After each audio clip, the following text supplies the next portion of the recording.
నమస్తే, welcome to ATV. ప్రస్తుతం మనతో మాట్లాడడానికి మాజీ మంత్రివర్యులు మోత్కుపల్లి నరసింహులు గారు ఉన్నారు. సార్ నమస్తే. సో ఏం సార్ ఇది ఎస్సీ వర్గీకరణ పేరిట ఆ ప్రభుత్వం ఆమోదం తెలపడం జరిగింది, దానికి చెప్పడం అది రిపోర్ట్ కూడా చేయడం జరిగింది. కానీ ఇందులో కొన్ని లోపాలు జరిగినాయి అని చెప్పేసి అంటా ఉన్నారు. ఏం చెప్తారు దీనికి? అసలు లోపాలు జరగలే, గీపాలు జరగలేదండి. లోపం వల్ల వీళ్ళ లోపలనే ఉన్నది అడిగేటోళ్ళు. ఆ లోపాన్ని సరి చేసుకుంటే ఏ లోపం లేదు. ఒకవేళ ఏదైనా లోపం ఉంటే ఖచ్చితంగా మనం అడగడానికి అవకాశం ఉంది కదా. మొదట చట్టం కానీ అది అమల్లోకి రాని, నలుగురు పిల్లలకు ఉపయోగపడని, ఏబిసిడి అమలైతే అటు మాలోళ్ళకి కానీ మాదిగోళ్ళకి కానీ మిగతా ఉపకులాలకు కానీ అందరికీ మేలవుతుంది కదా, ఉద్యోగాలు వస్తాయి కదా, బతకని వాళ్ళు. తర్వాత మనం మాట్లాడదు. దీంట్లో ఏదైనా జరిగితే ఆయా కులాల వాళ్ళు చెప్తారు కదా. అప్పుడు వాళ్ళు ఎవరు చెప్పడంలే, మా కృష్ణమాదిగా చెప్తుండు, దాన్ని తూతా ఉండు, పైకి లేపుతా ఉండు. మరి దానివల్ల ఆయనకి ఏం లాభమో నాకు తెలియదు, దానివల్ల నష్టపోయిండు. నేను ఒక అన్నగా చెప్తున్నా, నువ్వు ఏదన్నా విషయం ఉంటే ఎన్నోసార్లు అసలు ఈ ఆర్గనైజేషన్ పుట్టినప్పటి నుంచి నా దగ్గరికి వచ్చేది, ఈసారి ఎందుకు రాలేదు అంటే పద్మశ్రీ అనా ఏందది? ఇవన్నీ కూడా మంచిది కాదు. మనిషి ఎప్పుడు ఒక తీరుగా ఉండేది నేర్చుకోవాలి. ఎందుకు రావటం లేదు? పోనీ నన్నే రమ్మంటే వస్తా, అది కూడా చెప్తున్నా. నన్నే రమ్మంటే వస్తా భయ్, నాకేం వేరే ఉద్దేశం లేదు ఆయన మీద. ఇప్పటికి కూడా ఆయన కనబడితే కౌగలించుకొని ఈ తప్పు తమ్మని చెప్తాను నేను. వేరే ఉద్దేశం. కొన్ని ఏళ్ళుగా అయితే మీరు కలిసి పోరాడారు, కానీ మొన్న రేవంత్ రెడ్డి పోరాడారు, కానీ మొన్న రేవంత్ రెడ్డి గారిని కలిసినప్పుడు కూడా మీకు చెప్పకుండా వెళ్ళడం ఎట్లా? అసలు చెప్తే కదా, మాదిగలను ఎవరైతే త్యాగాలు చేశారో, ఎవరైతే బలైపోయారో, ఎవరైతే నీ కోసం నిలబడరో, ఎవరైతే జాతి మొత్తం కోసం నిలబడరో, జైల్లోకి పోయినరో, తన్నులు తిన్నారో, కేసులు అయినాయో, ఆ కుటుంబాల నుంచి ఎవరిని తీసుకొని పోలేదు ఆయన. ఆయన తీసుకుపోయిందంతా వేరే కులపలను మాదిగా కానోళ్ళని తీసుకుపోయాడు. తప్పది, అదే చెప్తున్నా కదా, ఇది తప్పు. పోతే పోయినావు. అవును, ఈ మాదిగోల గురించి నువ్వు మాట్లాడినావా అంటే నువ్వు మాట్లాడలేదు, మాట్లాడిందంతా వేరే కులపలతో మాట్లాడినావు. ఇది మంచి పద్ధతి కాదు. ఇప్పటికైనా జాతికి క్షమాపణ అడిగి ఆ అమరవీళ్ళ కాళ్ళు గడిగి నెత్తిన పోసుకుంటే మంచిది మా కృష్ణ.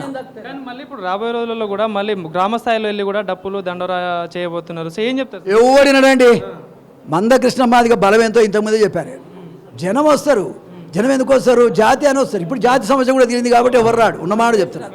కాకపోతే దీన్ని రాజకీయంగా ఏదైనా ఆలోచించేది ఉంటే అందరం కలిసి ఆలోచన చేస్తే జనాన్ని మెప్పియచ్చు. ఇక్కడ సమస్యనే పరిష్కారం అయిన తర్వాత ఇంకా కొట్లాడమంటావు ఏంటి? నాకు అర్థం కాదు.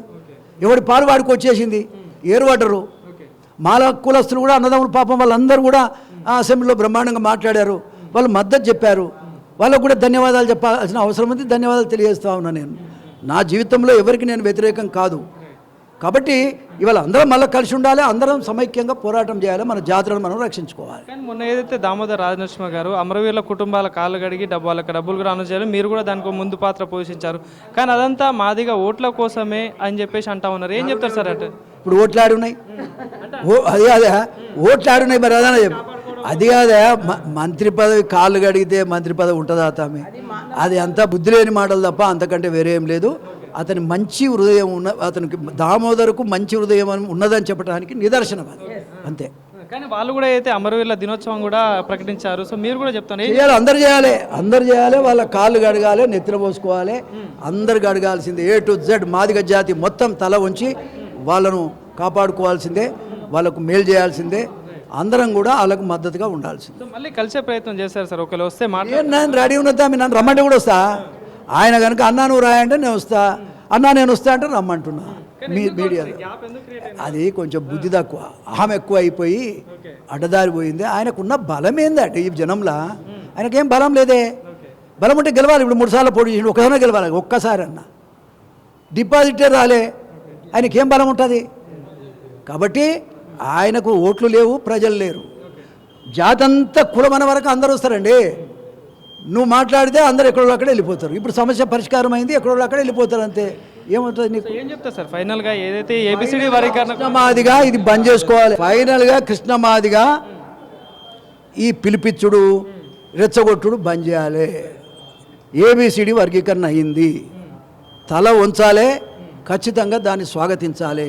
స్వాగతించడమే కాక రాబోయే కాలంలో అనేక సమస్యలు ఉన్నాయి. మన ఎంపీ సీటు రాలేదు, ఎమ్మెల్యే సీట్లు మనకు సరిగా రాలేదు. కొట్లాడు, అందరం ఉంటాం, నియమడే ఉంటాం, అందరం కొట్లాడదాం. రిజర్వేషన్ పెంచాలి, కొట్లాడదాం తప్పకుండా. అది ముఖ్యంగానే అయిన దాని గురించి పంచాది. ఎందుకంటే అయిన దాని గురించి పంచాది అవసరం లేదు.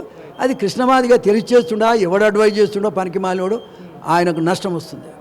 అది కూడా బాధ ఉంది నాకు.